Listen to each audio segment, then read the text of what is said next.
fix our mind on the Divine Supreme in our heart and pray for the welfare of the whole humanity. Shanti, Shanti.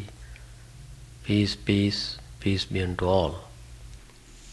Om Stapakaya cha dharmasya sarvadharma swarupine Stapakaya cha dharmasya sarvadharma swarupine Avatara Varishtaya Ramakrishna te Namaha. Asato ma sadgamaya Tamaso ma jyotirgamaya Asato ma sadgamaya Tamaso ma jyotirgamaya Mrityorma mritangamaya. Om Shanti Shanti Shanti. Let us offer our salutations to Sri Ramakrishna, the embodiment of all religions, and pray to him to lead us from unreal to the real, from darkness of ignorance to the light of knowledge, from death to immortality. The whole of spirituality is nothing but going towards the light of knowledge. One is said to be completely spiritual when one attains the supreme knowledge, which gives everlasting peace and joy, knowing which he would not be required to know anything else. He becomes completely fulfilled. He has achieved the goal, and the purpose of the human life is accomplished. Sri Ramakrishna has dealt with this subject of spirituality in so many ways. He is trying to help those who are sincerely aspiring for spiritual life. That's very important. If you don't want spiritual life, you will not get it. You have to be very sincere in your approach, then everything works well. So you must develop spiritual appetite, which is very important. Without spiritual appetite, you won't enjoy the spiritual dishes. So to develop that spiritual appetite, one has to become more and more associated with saintly people. And Sri Ramakrishna is always there to help. Always there. Even now, though he may not be present in the physical form, but he is more present in the divine form. He is more present in this invisible form. He is ever ready to help us, to guide us, to show us the way. But then Sri Ramakrishna again and again tells one will have to follow the instructions properly. If you don't follow the instructions, then you will be in the same state from where you started. If you have to improve your life, then you will have to follow all the instructions. So Sri Ramakrishna has given very practical solutions for all our ordinary human problems confronting us in our daily life.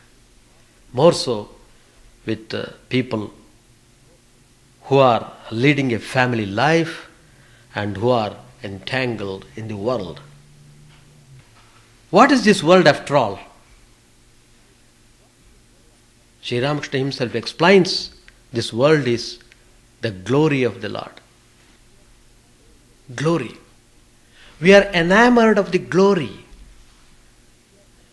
We are just lost in the enjoyment of the senses. Just lost.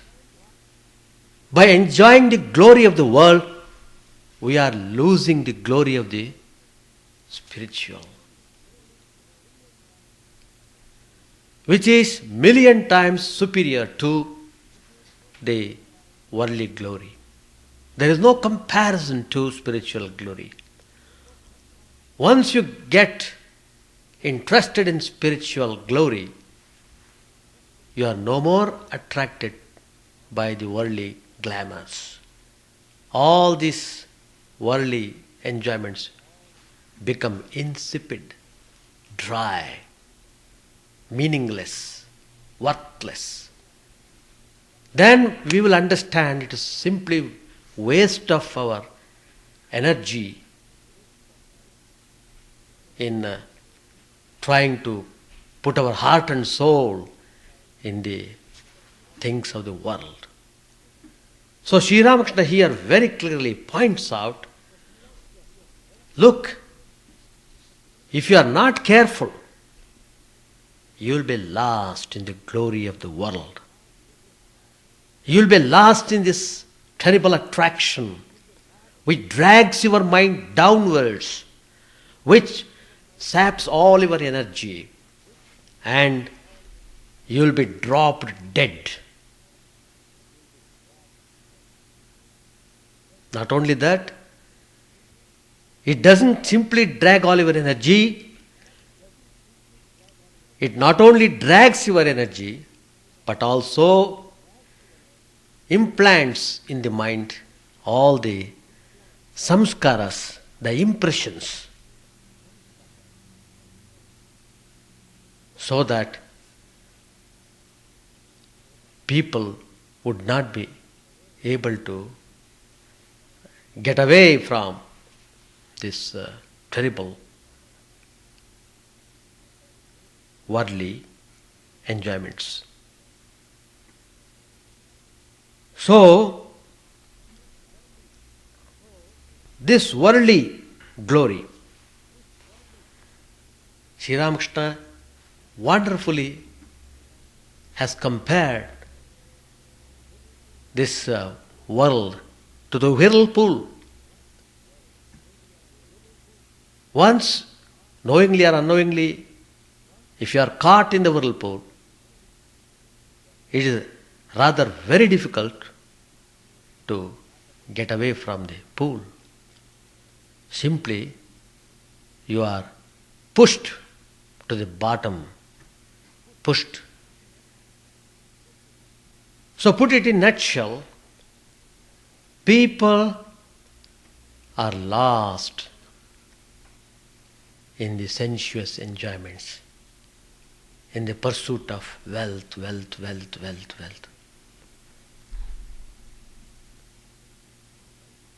People, no doubt, have to earn money. Nobody questions that. Without earning money, how do you live the life? Even Sri Ramakrishna himself tells, go and do some work. Who will look after your family, wife and children? Do you think your neighbor will come and look after them? Go and do work. True.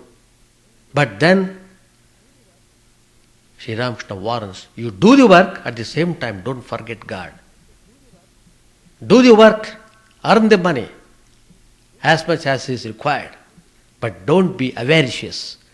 Don't be greedy.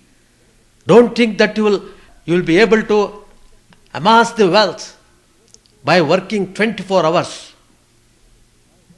Even more than that if God could provide the time. That is madness. That is madness. There are people who earn a lot. In spite of that, they allow all the people to go and earn money.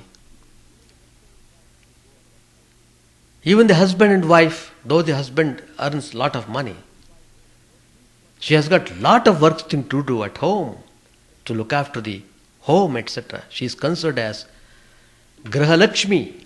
I don't know. That spiritual concept is forgotten actually. Graha Lakshmi. She is the wealth of the house. She is the spiritual treasure of the house. What is the house? It is children. Everything connected in the house. All the matters regarding the welfare of the children. Everything is directly looked upon by the mother. So mother has a very important role to play in the house. She has to look after the children. She has to give her love to them. She has to develop special type of relationship with the children. Then only there is meaning. I was once hearing, somebody was telling that one person is living in an apartment and his mother is living very nearby, 5 minutes walkable distance. Then I asked the question, what is the need for this boy to stay in a separate apartment? Can he not stay with his own mother? The reply given was, the mother wants to stay alone. See how the tendency has been developed in this society.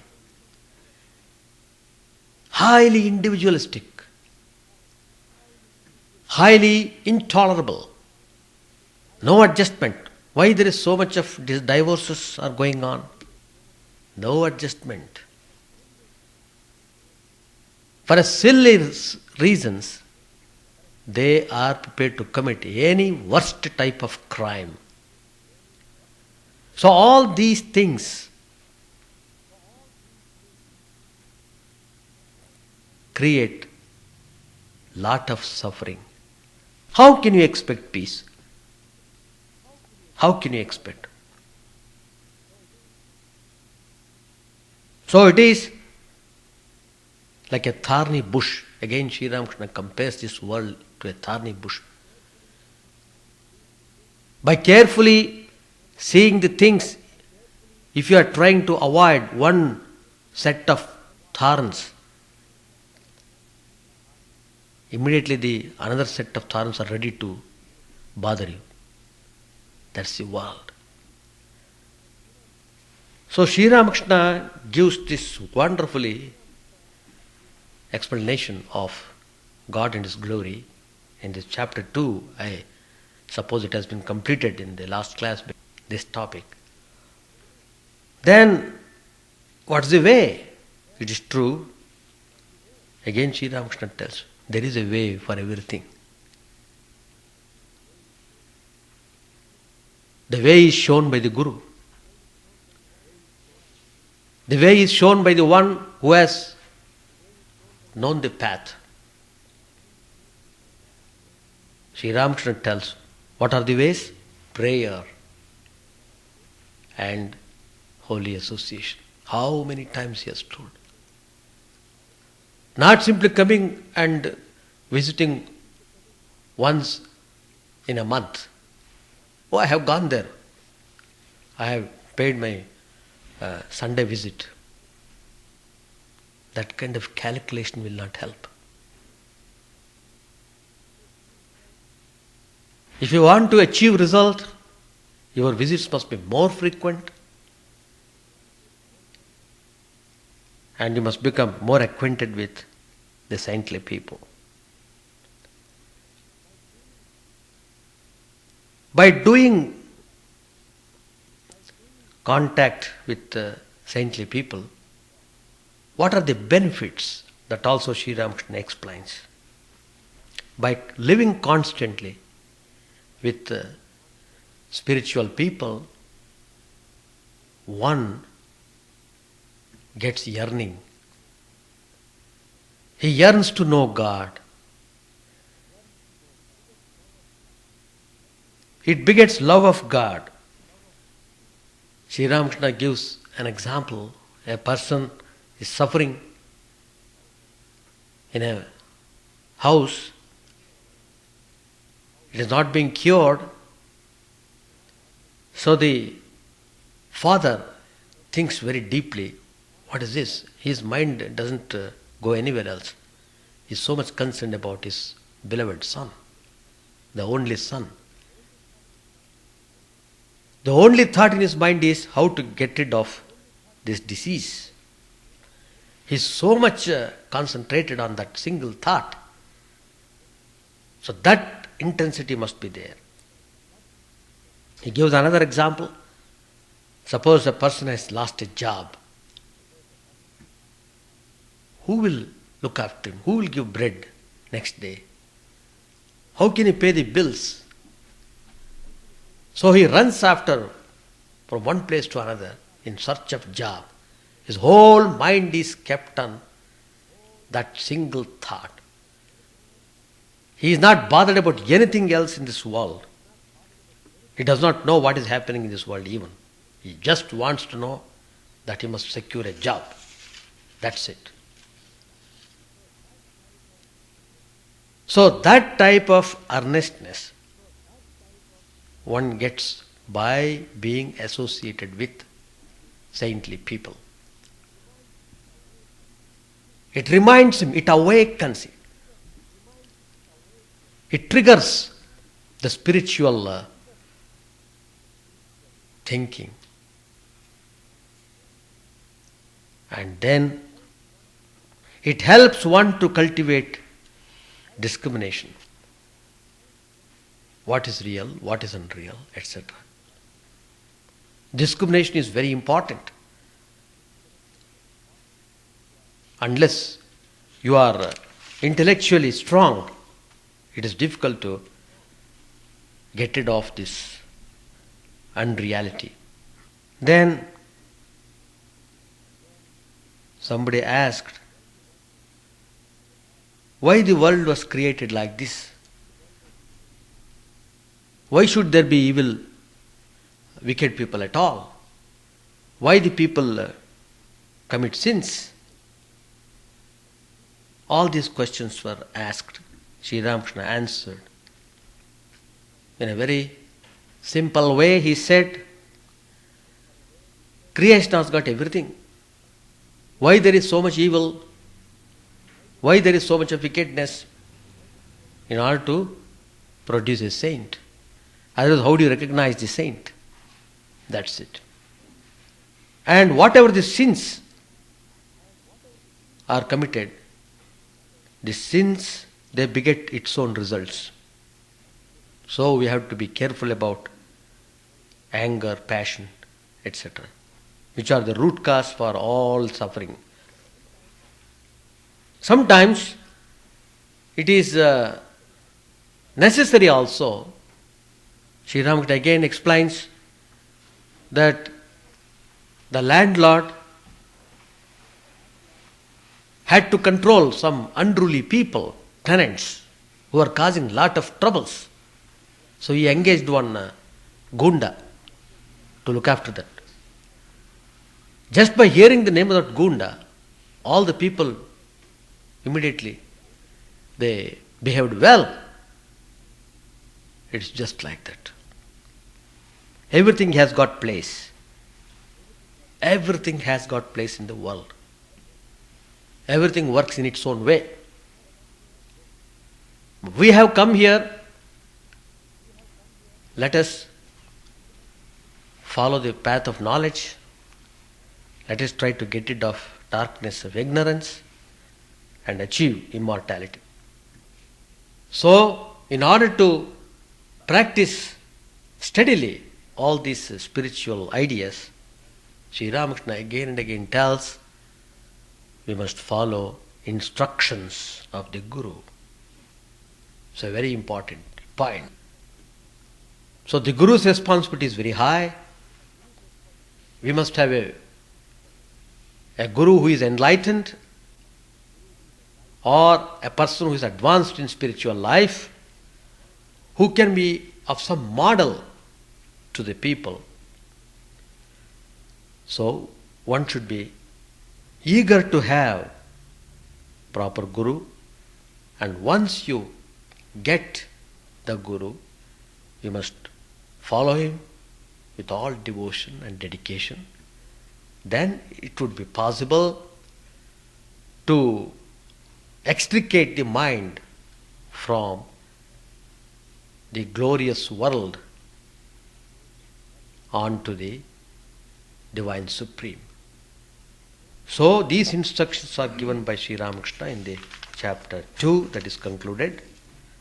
Now I shall read chapter 3, and then I shall ask for your observations and comments, whatever you have felt. Pandit Ishwar Chandra Vidyasagar was born in the village of Bir Singh, not far from Kamarpakor, Sri Ramakrishna's birthplace. He was known as a great scholar, educator, writer, and philanthropist. One of the creators of modern Bengali, he was also well versed in Sanskrit grammar and poetry. A very reputed person. His generosity made his name a household word with his countrymen, most of his income being given in charity to widows, orphans, indigent students, and other needy people. Nor was his compassion limited to human beings. He stopped drinking milk for years so that the cows should not be deprived of it, and he would not drive in a carriage for fear of causing discomfort to the horses. He was a man of indomitable spirit, which he showed when he gave up the lucrative position of principal of the Sanskrit College of Calcutta because of a disagreement with the authorities. His affection for his mother was especially deep.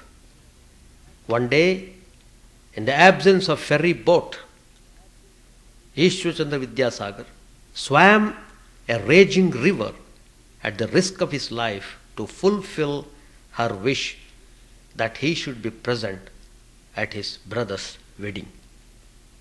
His whole life was one of utter simplicity. The title Vidyasagar, meaning ocean of learning, was given him in recognition of his vast erudition. Sri Ramakrishna had long wanted to visit Ishwar Chandra Vidyasagar. Sri Ramakrishna wanted to catch this big fish. So he contacted Keshava Chandra Sen, one of the most prominent leaders of the Brahmo Samaj in that period. And he met great Pandits like Ishwar Chandra Vidyasagar. Sri Ramakrishna himself went to meet them because he was genuinely interested to raise them, to show them, to turn them towards God. What's the use of goodness without God? With God, everything has got value. Without God, nothing has got any value. Everything is trash. Learning from M that he was a teacher at Vidyasagar's school, the master asked, "Can you take me to Vidyasagar? I should like very much to see him." M told Ishwar Chandra of Sri Ramakrishna's wish, and the Pandit gladly agreed that M should bring the master some Saturday afternoon at 4 o'clock. He only asked M what kind of Paramahamsa the master was, saying, "Does he wear any ochre cloth?"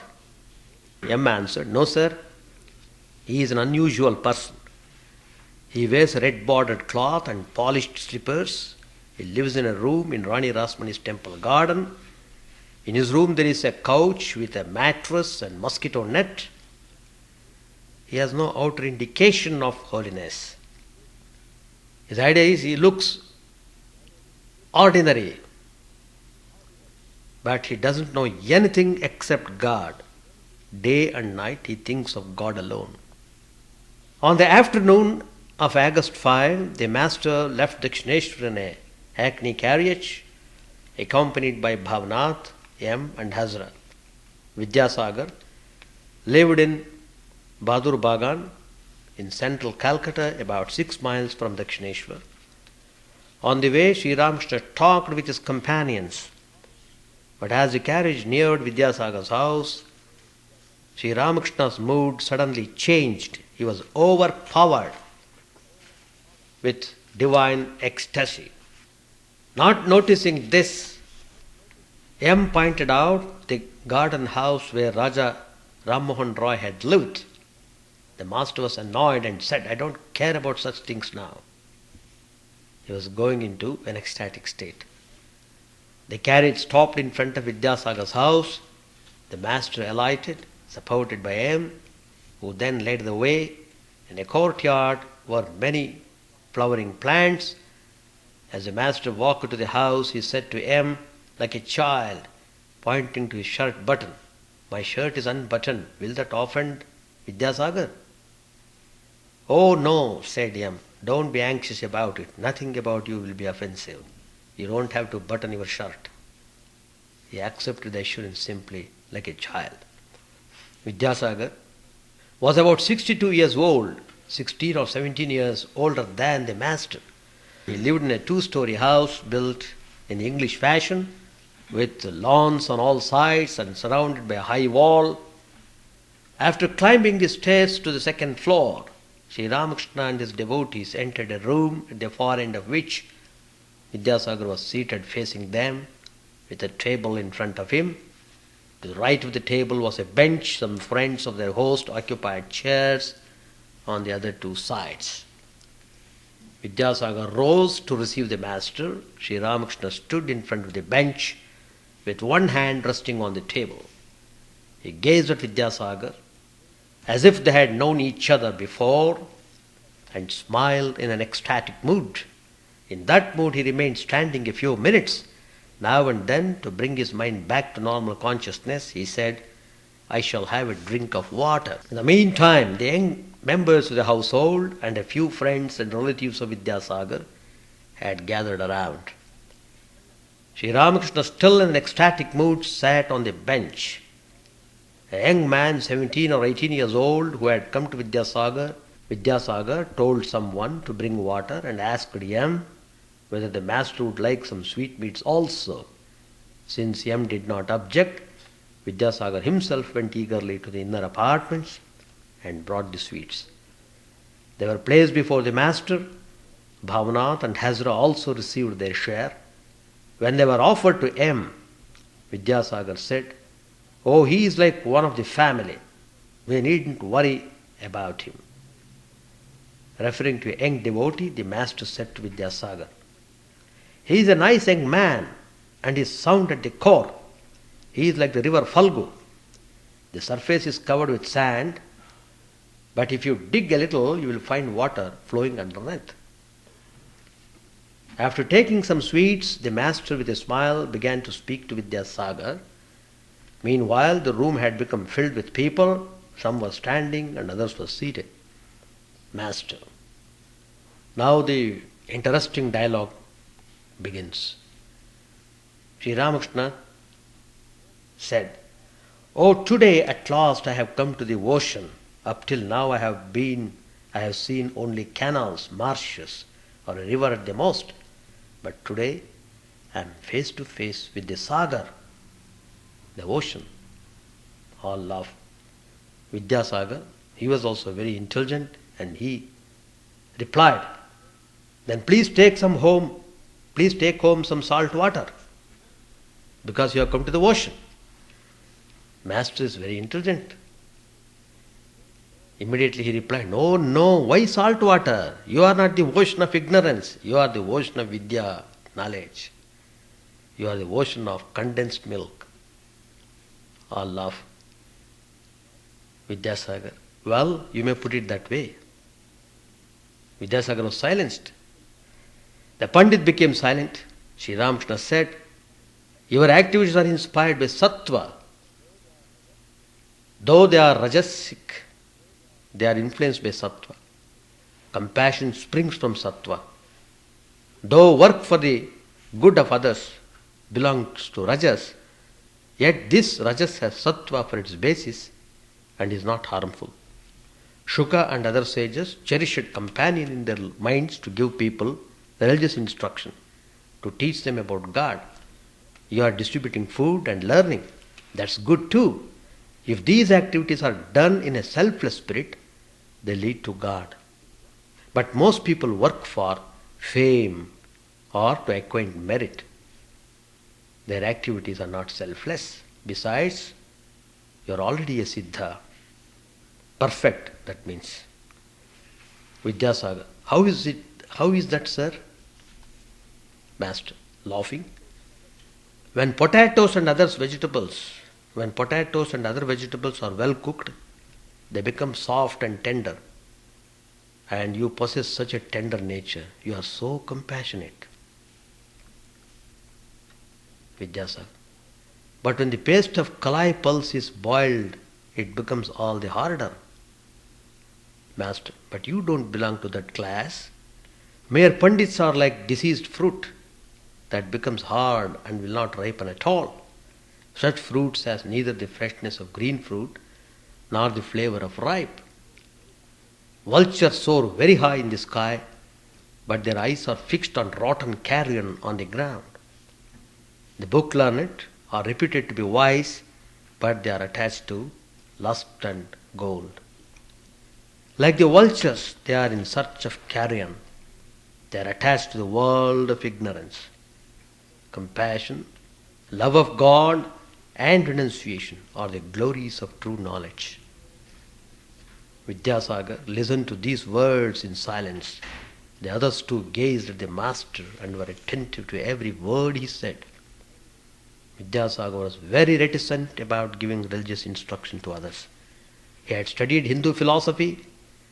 Once when M had asked him his opinion of it, Vidyasagar had said, I think the philosophers have failed to explain what was in their minds. But in his daily life he followed all the rituals of Hindu religion and wore the sacred thread of a Brahmin. About God he had once declared, it is indeed impossible to know him. What then should be our duty? It seems to me that we should live in such a way that if others followed our example, this very earth would be heaven.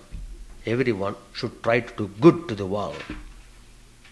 Sri Ramakrishna's conversation now turned to the knowledge of Brahman. Master said, Brahman is beyond Vidya and Avidya, knowledge and ignorance. It is beyond Maya, the illusion of duality. The world consists of the illusory duality of knowledge and ignorance. It contains knowledge and devotion and also attachment to lust and gold. Righteousness and unrighteousness, good and evil, but Brahman is unattached to these. Good and evil apply to the jiva, the individual soul, as do righteousness and unrighteousness, but Brahman is not at all affected by them. One man may read the Bhagavata by the light of a lamp, and another man commit a forgery by that very light, but the lamp is unaffected. The sun sheds its light on the wicked as well as on the virtuous. You may ask, how then can one explain misery and sin and unhappiness?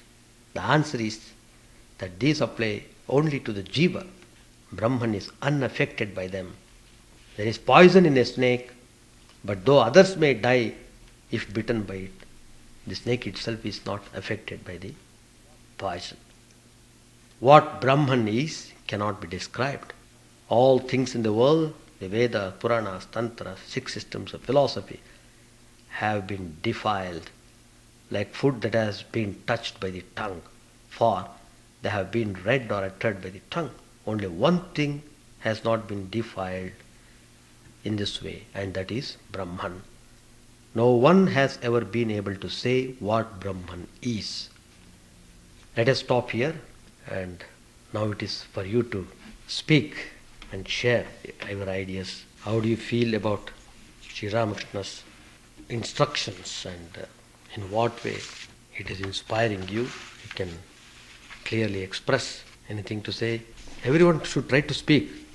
Like that you will develop your power of speech and understanding everything. Yes. No, it is true that as long as we are engaged in activities, there will be various types of reactions. Karma has got its own way. It works with everyone. In fact, Sri Ramakrishna himself gives the example how Mathur Babu, in his younger days, he had led a very fast life, on account of which he had to suffer a lot. He had to suffer by so many diseases and so many things happened. It's all the reactions of those things. Sri Ramakrishna says that. So, the karma, the theory of karma is operative as long as our mind is attached to the things of the world. The karma becomes inoperative when you are not doing with motivation. When you connect yourself with God, you are doing the things as one is expected to do. It's my duty to do it. Just like it was the duty of Arjuna to fight in the battle. It was his duty, that's all. But his mind was not deviated from Krishna. His mind was always thinking about the Lord. So that way, we may carry on all activities at the same time. If the mind is kept on God, then the effect of these karmas will not bind us. On the other hand, it paves the way for liberation. And if something happens on account of some reaction, we would be able to bear them thinking the nature of the world is like this. So, why should I become upset over that? So immediately I must be able to disconnect my mind from that thought. It's all right, it has come, the world is like this. So we must develop a kind of renunciation and dispassion and detachment in our inner being. We are all doing the things at the same time, we are not attached to it. We do the things as long as we are supposed to do it. But we must do the things in such a way that they should not overpower our nature. Our nature should be more and more Godward. That is why Sri Ramakrishna again and again tells regular prayers, regular meditations and holy association, going to solitary places, again and again refreshing the mind with the spiritual ideas. These are all very important so that the love of God is kept up. If that is kept up, then you are prompted by that love to do the activities. For example, Vivekananda Vedanta Society is there. We are all working. What for? It is just for the love of Sri Ramakrishna we are all working. So, if we develop that love inside, whatever may be the difficulties we may be facing while doing the work, it should not affect us. Because Sri Ramakrishna is there looking after everything and we have surrendered everything to him. So why should I be worrying over the things? But I must discharge the work properly, that's very important. And follow all the instructions of the Guru, that's important. And you must be always aware of your goal, that's important. So, keeping eye on all these things, then you carry on the work. Even though sometimes you may come across some things, you are not bothered over them. It's it, you just take it lightly. Just take it lightly. Suppose a man is walking, just he stumbles on a stone and there is a little scratch. He's not bothered about it. That's all right, it's nothing. Though it's a scratch, it has got its effect, it has caused pain, etc. He is not bothered over it because his interest is in something else, not in that scratch. So like that, whatever the suffering we are getting in this world because of the actions and counteractions, we must just ignore them, not give any importance to that. On the other hand, suffering also comes to rectify our thinking, to rectify our way of life. So suffering comes. But anyway, even when the suffering comes, you will not lose your joy because your mind is fixed on God. And even through suffering, you will have mental peace. That's the point. We have seen all the direct disciples of Sri Ramakrishna, how much they worked. Every one there on the backside, all the direct disciples' photos are given there. Everyone worked very hard, but then they had to undergo a lot of suffering, but they are not bound by suffering. Just like that. So you must try to analyze the things, and mind should not be disturbed to the extent that it forgets God. In the name of doing the duties, sometimes we go too much of doing the things and forget God and everything else, and begin to think whatever I do is karma yoga. Whatever I talk is a spiritual idea. Whatever I say, it is a correct thing. So like that, asserting oneself too much, that's the point. All right. Anything else? You? First of all, the aspirant himself, that thinking should come from his own mind. You must feel the urge to find out the Guru. That means if you constantly read the spiritual books and if you try to understand things going on around you, that should prompt you to approach the Guru. But you must have some preparation. You must read some books and you must try to find out where you are exactly, what is the position of your mind. You must find out in what situation you are established. Then only you can proceed onwards. It depends upon how far your mind is towards knowing the spiritual things, how far the mind is involved in the world. So if the mind is too much involved in the world, you won't, as I told you, you won't get the spiritual appetite. If you have to develop that spiritual appetite, you must raise the mind by reading good books and doing prayers, meditation, and coming in contact with holy people and like temperament, devotees. Slowly, you will be able to get into that. Both are true. You see, in the case of enlightened gurus, for example, Sri Ramakrishna, he could understand anybody coming to him, he would know. And according to him, his nature, Sri Ramakrishna would give instruction to him and he would rise him. So that is with respect to illumined souls. In the absence of such people, but there are some channels through which that power of the Guru works. Channel. For example, if you take Ramakrishna order, whatever the way Sri Ramakrishna taught, in the same way the Swamis of the Ramakrishna order, they try to follow the instructions of Sri Ramakrishna in their life, and they feel they are the instruments of Sri Ramakrishna, and they become the channel to lead the people. Though all of them might not have realized the supreme truth, but they are on the way.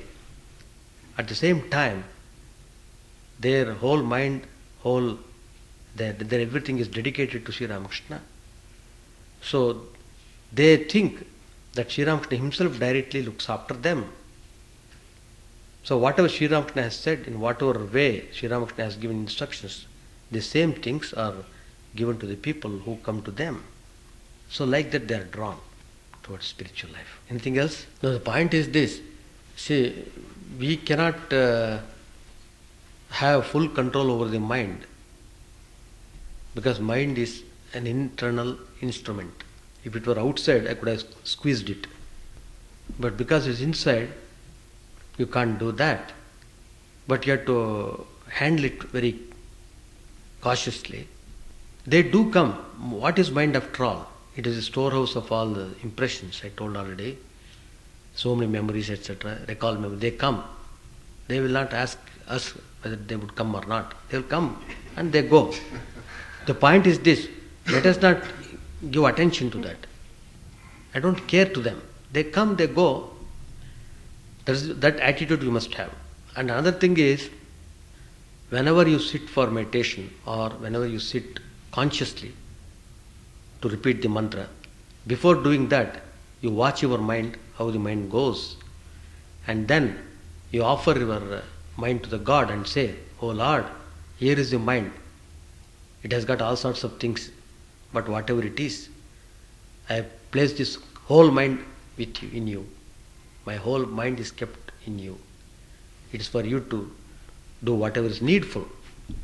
Like that you appeal to the Lord and just keep quiet. Whatever it happened, don't bother about it. Let it come, you are not to bother. But give more attention to what you are thinking. Suppose you are thinking about the mantra. You concentrate more on the mantra, even though the other thoughts may come up. Not giving attention to them, giving more attention to the mantra, slowly you will get over the difficulty. And as I told you, not only repeating the mantra, you must get appetite over it. You must feel like doing it again and again. By constantly doing it, continuously doing it, what would happen? To that extent, suppose 5 minutes you have thought of repeating the Lord's name continuously with full concentration. That 5 minutes, you are not very much concerned about what happened outside or what things happened, etc., etc. So like that you begin to practice the quality meditation. Slowly you will be able to understand, and everything will be all right. Everything will be all right. And this becomes more and more strong. The spiritual ideas which we are thinking, at the moment they are weak, they are feeble. See, whenever anything comes, always good and bad, two things always come to the mind. But your intellect must be so sharp to decide what is right and to reject what is wrong. That's the point. So you must develop that spiritual quality, you must become more strong spiritually. The more and more strong you become spiritually, the more and more mind becomes under your control. So you must build up that spiritual strength.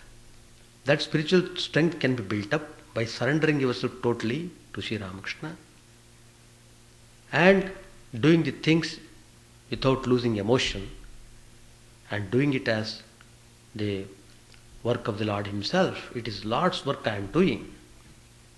Even then, work always brings friction. It is true. Work always brings friction. It is true. But even that friction is there, it should not trouble me because I am doing Lord's work. So sometimes by opening your eyes and repeating the mantra would help you. If you close the mind, you may, as you said, all those memories may come. Suppose you are opening your eyes. To that extent, that disturbance will not be there. So like that, sometimes you read, sometimes you write, sometimes you repeat, sometimes you do singing, etc., etc. But always must be careful what you think, that's important. Even for a moment, don't allow the mind to think anything that is not useful to you. Even though the mind wants to think of it, you overpower it. That's the way. It's difficult, no doubt. It depends upon how far the mind has been occupied by such thoughts. It depends upon that. Everybody's mind is different, That's the thing. But repetition of the divine name helps a lot. Every Mahatma has said, just keep on repeating, even though it is mechanical, it has got its effect and it will do its work. It will definitely do its work. It must become strong, that's all. Repeat more intensely. Try to love God more intensely. That's the thing. So we shall conclude. Now it's already time. Chant the name of the Lord and His glory unceasingly, that the mirror of the heart may be wiped clean and quenched that mighty forest fire, worldly lust, raging furiously within. O name, stream down in moonlight on the lotus heart, opening its cup to knowledge of thyself. O self, drowned deep in the waves of His bliss, tasting His nectar at every step, bathing in His name, that bath for weary souls. Various are thy names, O Lord, in each and every name thy power resides. No times are set, no rites are needful for chanting of thy name. So vast is thy mercy, how huge then is my wretchedness, who find in this empty life and heart no devotion to thy name. O my mind, be humbler than a blade of grass, be patient and forbearing like a tree, take no honor to thyself, give honor to all, chant unceasingly the name of the Lord. O Lord and soul of the universe, mine is no prayer for wealth or retinue, the playthings of lust and the toys of fame. As many times as I may be reborn, grant me, O Lord, a steadfast love for thee. A drowning man in this world's fearful ocean, he is thy servant, O sweet one. In thy mercy, consider him as dust beneath thy feet. Ah, how I long for the day when an instant's separation from thee, O Lord, will be as 1,000 years, when my heart burns away with its desire, and the world without thee is a heartless void. Prostrate at thy feet let me be, in unwavering devotion, neither imploring the embrace of thine arms, nor bewailing the withdrawal of thy presence, though it tears my soul ascend. O thou who stealest the hearts of thy devotees, do with me what thou wilt, for thou art my heart's beloved, thou and thou alone.